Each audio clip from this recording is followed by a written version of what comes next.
अस्सलाम वालेकुम dear student.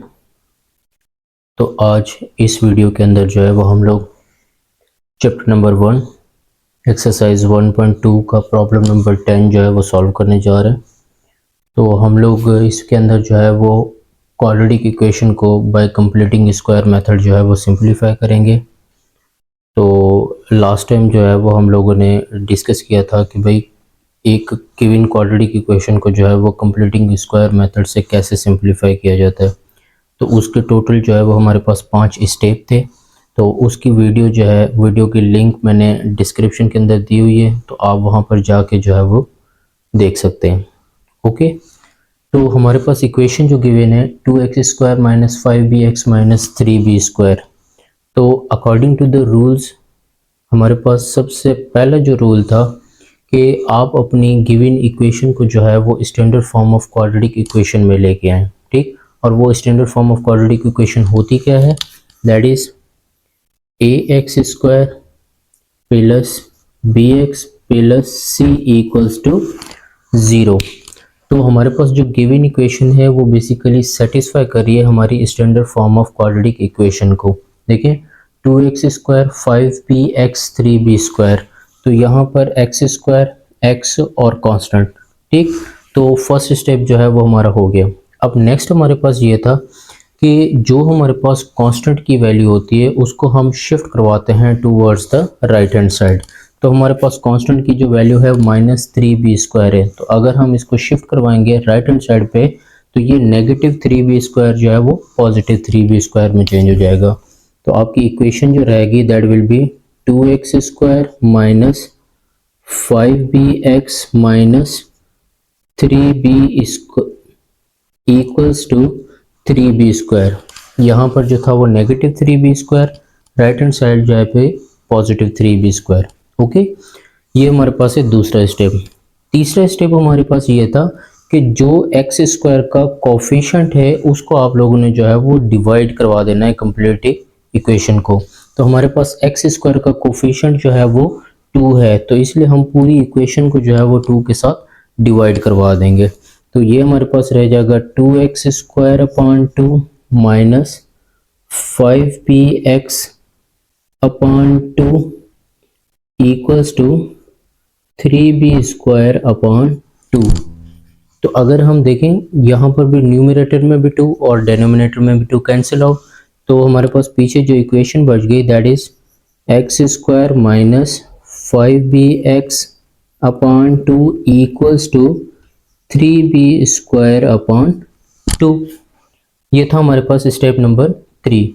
Step number 4 हमारे पास ये होता है कि जो x का कोफिशिएंट है उसका आप लोग हाफ करें और उसी हाफ का स्क्वायर लेके आपने दोनों साइडों पे जो है वो ऐड करवा देना है।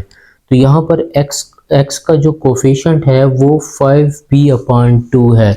तो अगर हम 5b/2 का हाफ करें 1/2 इक्वल्स टू 5b/2 टू 4। तो हमारे पास 5b/2 का जो हाफ होगा वो 5b/4 होगा। तो आपने ये दोनों साइडों पे लेफ्ट हैंड साइड और right hand side of the equation जो है वो 5b/4 को ऐड करवा दें। तो हमारे पास इक्वेशन जो बन जाएगी x² माइनस 5bx/2 प्लस करवा दें 5b/4 का स्क्वायर और राइट हैंड साइड पे भी यही काम करें 3b²/2 प्लस करवा दें 5b/4 का स्क्वायर। ओके, तो अब यहाँ पर देखें आपकी x² minus 5b/2 x plus 5b/4 का स्क्वायर। तो ये वाली जो हमारे पास इक्वेशन है वो बेसिकली क्लोज हो रही है a minus B of whole square वाले फार्मूले में। तो हमारे पास जो फार्मूला कंडीशन बन जाएगी that will B x minus 5b/4 का होल स्क्वायर। हम लोगों ने क्या किया है, इस पूरी इक्वेशन को जो है वो हम लोगों ने क्लोज कर दिया है x minus 5b/4 of whole square के अंदर। ठीक, अगर हम इसको a minus B of whole square के फार्मूले में ओपन करेंगे तो दोबारा हमारे पास यही एक्सप्रेशन बन जाएगी। क्लियर? आगे देखें, राइट हैंड साइड पे आपके पास 3b² अपॉन 2 प्लस 5 का स्क्वायर 25 b² अपॉन 4 का square 16। Now look, completing square method कर रहे हैं तो हमारे पास लेफ्ट हैंड साइड भी कंप्लीट स्क्वायर के अंदर क्लोज हो गई है, तो राइट हैंड साइड भी हमारी वही चीज़ बनानी है। तो ये x माइनस 5b अपॉन 4 का स्क्वायर विल रिमेन सेम। दो फ्रैक्शन की जो है वो हमारे पास एडिशन हो रही है, तो बाय टेकिंग एलसीएम, एलसीएम जो हमारे पास आ जाएगी दैट विल बी 16।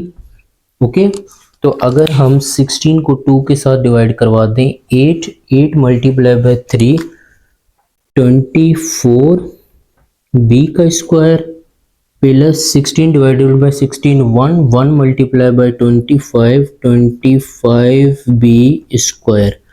ओके, तो now x minus 5b upon 4 का square equals to 24b square plus 25b square, तो that will be equals to 49b square upon 16। Now look, यहाँ पर numerator के अंदर 49b स्क्वायर और नीचे डिनोमिनेटर के अंदर 16 है, तो अगर हम 7 का स्क्वायर करें तो हमारे पास 49 होता है, और यहाँ पर 4 का स्क्वायर करें तो हमारे पास 16 होता है। ठीक, तो हम जो है वो इस पूरी वैल्यू को परफेक्ट स्क्वायर के अंदर क्लोज करवा सकते हैं। तो हमारे पास जो एक्सप्रेशन बन जाएगी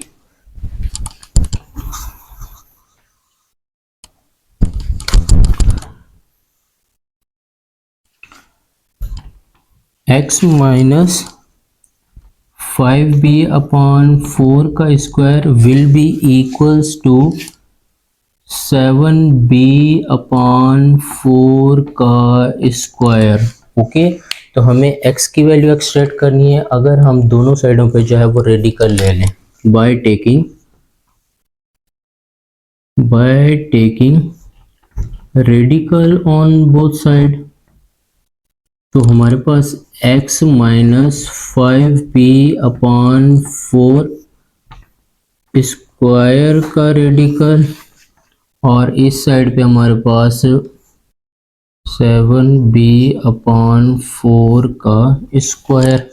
नाउ लुक, स्क्वायर रेडिकल में जो है वो कैंसिल आउट,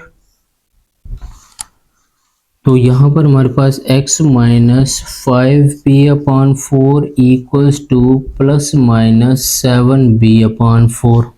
ओके, तो देखें यहाँ पर हमें x के जो है वो रूट्स फाइंड करने थे, तो x के साथ जो है वो माइनस 5b अपॉन 4 है, तो अगर हम माइनस के 5b अपॉन 4 को राइट हैंड साइड पे शिफ्ट करवाएंगे तो ये इसकी साइन जो है वो चेंज हो जाएगी, तो आपके पास x will be equals to positive 5b upon 4 plus minus 7b upon 4।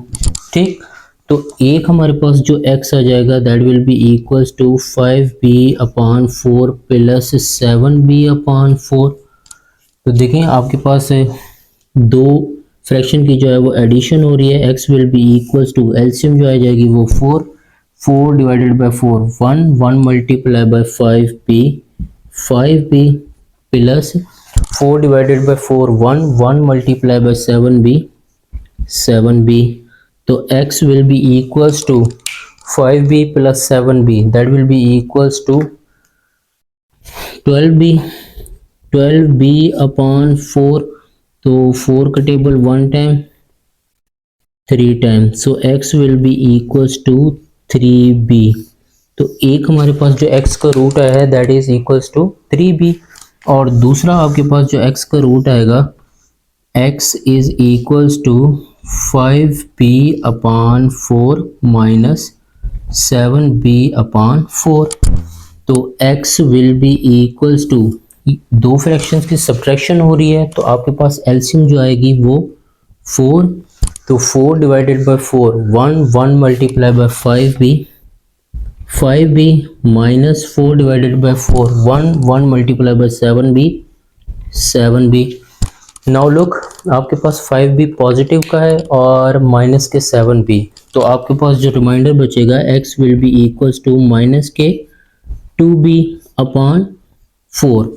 तो 2 का टेबल 1 टाइम और ये 2 time, so x will be equals to minus b upon 2। तो आपके पास जो दूसरा रूट आ जाएगा वो x equals to minus b upon 2। तो आपने जो है वो दो रूट जो है वो फाइंड कर लिए हैं, एक x equals to 3b positive और x equals to minus b upon 2। तो आप लिख सकते हैं सॉल्यूशन सेट के 3b और comma minus b upon 2। Okay, तो आपके पास x के जो है वो दो सॉल्यूशन सेट, दो जो है वो रूट्स आ गए, एक 3b और दूसरा minus b upon 2। Okay dear student, तो ये था आपके पास एक्सरसाइज 1.2 का problem number 10। Okay, thank you very much.